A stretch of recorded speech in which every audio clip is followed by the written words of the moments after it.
I've probably had 70 or 80 cars since I was 16 years old.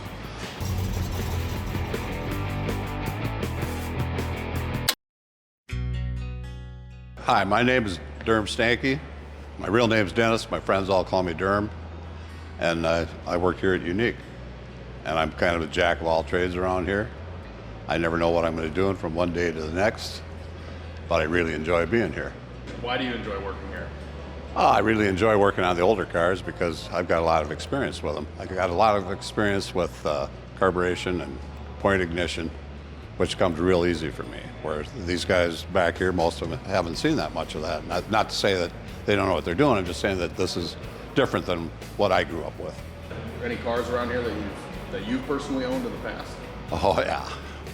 Yeah, I had two of these 64 Malibus, two to hard tops, and I also actually had an SS convertible the same color as this one. And of course I gave them away. We all want the stuff back that we had when we were kids, and we're looking for it yet. And yeah, the same color and everything. I love the 64s. And of course I had a 71 Chevelle, I had a 66 Chevelle, I had 363 Chevys, two Impala convertibles, one SS Impala convertible. I probably had 70 or 80 cars since I was 16 years old. And some of them were given to me. Some were ones you bought for the summer, ruined them and bought another one.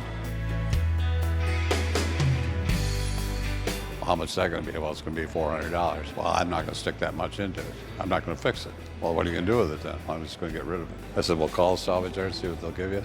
I'll give you 50 bucks more than what they say. I bought a lot of them that way. Because there for a while, cars were worth nothing for salvage. I worked at a place where a guy from the salvage yard would come in and give us $15 for a car and go up to the gas pump and put $2 worth of gas in and drive it out to his salvage yard. And that's the truth. What do you think is the main reason people stay in the classic car hobby? Like, what keeps people coming back? Well, I think a lot of it's to remember what you had when you were a kid. Although, of course, now we got the new cars here that are way more fun than the ones we had when I was a kid. I mean, it's amazing how fast some of these cars are, the factory cars. Now, we were always souping ours up. After some of these, you have to go the other way because they've got 700 horsepower from the factory. Yeah, yeah. It's way different than other jobs I've had. We're real good about helping each other out. And like I said, I'm here for wherever I'm needed. You know, somebody needs help bleeding brakes, or somebody wants some advice about something, or and we work together on some of the tune-ups and that kind of thing. And everybody's real good about helping you. At my age, I'm not going to do a lot of lifting and stuff, and the younger guys will help me out with that. And of course, the shop, I was surprised because we do have air conditioning in there, which is a big plus. There's very few shops I ever worked at that had air. And like I said, it's a good environment, good people to work with. We had two of these. We had a red one and a black one, and the black one had 250 miles on it. That was the Dale Earnhardt Senior Edition. This is the Junior Edition. That's something I'm amazed by this place. Where do we get stuff like this? I mean, it's just... I mean, there's an Aston Martin sitting right next to it. Yeah, but that means nothing to me. I've never driven one. I've never ridden in one. Yeah. But like something like this, like I said, where do you get it? Old 4 Monty with 292 miles on it. I got to work on a 40 Chevrolet Coupe. Everything was wrong. So I had to start from scratch. But it was very rewarding when I was done to know that I was one that figured it out and I got the thing to run like it should. But not without help. Like I said, I'm not trying to say I'm the guy, but like I said, I really enjoy working on the older stuff, and it's nice to have people that are willing to help you work with it.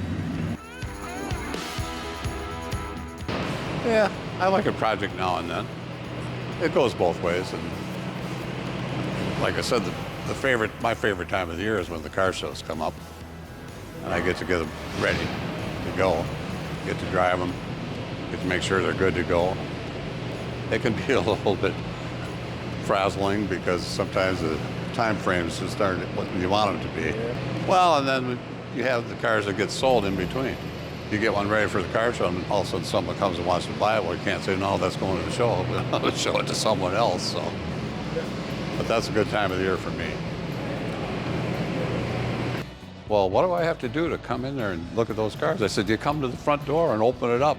Right now we're jam-packed. I said, we can hardly get another car in here, but I probably think that's a good thing.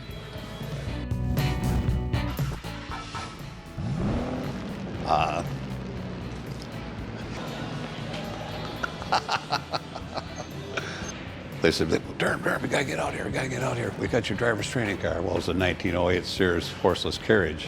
I said, no, that's not my driver's training car. I said, mine had wooden sides and stone wheels like Fred Flintstone.